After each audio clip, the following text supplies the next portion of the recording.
একটু দেখুন। দেখেন আমার প্রবাসী ভাইয়েরা, দেখেন বাংলাদেশে সিন্ডিকেট বন্ধ করবেন, দেখেন জীবনও তারা ভালো হবে না। আগে ভিডিওটা দেখেন ভালো করে। আমার ফ্লাইটের মেয়াদ আছে আরো 1 ঘন্টা। এই তাদের আমি আসছি, সে আমাকে মানা করে 1 ঘন্টা আছে আমার সময়। সে আমাকে বলতেছে না না, এই হ্যালো স্যার, আসেন এদিকে আসেন না, আপনি ইচ্ছা করলে নিতে পারেন। শুনেন, আপনারা দুর্নীতি বন্ধ করেন প্লিজ, প্লিজ দুর্নীতি বন্ধ করেন প্লিজ।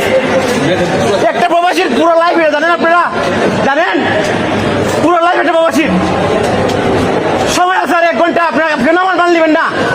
কেন মান নেবেন না? এটা এই জন্য আমরা দেশালিট করছি নাকি? হ্যাঁ, এই জন্য কি আমরা দেশালিট করছি? দেখেন 1 ঘন্টা সময় আছে, 1 ঘন্টা সময়। সে আমার মাল নিতেছে না। এই যে অফিসারটা আছে না, এই অফিসার আমাকে বলতেছে উপরে যাও। আমি পরে গেছি, যাওয়ার পর আমাকে বলতেছে অন্য ফ্লাইট দিবে 30,000 টাকা দেওয়ার জন্য। এটা কি রে ভাই? এটা কি মকের মূল্য নাকি এটা? হ্যাঁ, এটা মকের মূল্য নাকি এটা? হ্যাঁ, 10 বছর ধরে 10 বছর ধরে আমি দেশে রেমিটেন্স পাঠাই, 10 বছর ধরে। এটা কেমন কোনো মূল্য নাই? হ্যাঁ ভাই, আপনারা লুক নেন, কে লুক নেবো? কে লুক নেবো? আপনি কে? Who are you? এই man, who are you? Who are you? Who are you? Who are you? কে আসবে আমার কাছে? কে আসবে আমার কাছে? আসেন, সমস্যা কি? কি ভাই, আপনি কিছু বলেন না? কিছু বলেন না? কে লেগা ওখানে নিয়ে বুঝেছে না?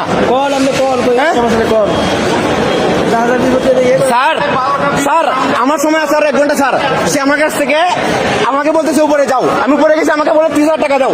এটা কি স্যার? এই জন্য কি আমি দেশালি করছি নাকি? এই জন্য কি দেশালি হয়েছে স্যার? দুর্নীতি তো আগের মতো রয়ে গেছে। স্যার বন্ধ করবো, ঠিক আছে? আমার প্রবাসী ভাইয়েরা, যে যেখানে আছেন, যে দেশে আছেন, সেখান থেকে ভিডিওটা বেশি বেশি করে শেয়ার করেন। দেখিয়ে দেন বাংলাদেশে সিন্ডিকেট জীবনও বন্ধ হবে না। রেমিটেন্স বন্ধ করার পরও দেখেন তারা আরো হিংস্র বাঘের মতো হয়ে গেছে। এই ভাইটিকে উপরের স্থলে নিয়ে গিয়ে বলতেছি 30,000 টাকা দেওয়ার জন্য। দেখছেন চাঁদাবাজি কাকে বলে, দামদামি কাকে বলে? এখান থেকে প্রমাণ হয়ে যাচ্ছে। আজকের এই ঘটনাটা আমরা জীবনও বলবো না। আমার প্রবাসী ভাইয়েরা কখনো বলবেন না এই জিনিসটা। আপনারা মনে রাখবেন, এগুলা প্রত্যেকটা প্রবাসীর সাথে এই ঘটনাগুলো করা হচ্ছে। এই জন্য বলি, আপনারা যেখানে আছেন সবগুলা শেয়ার করবেন শুধু।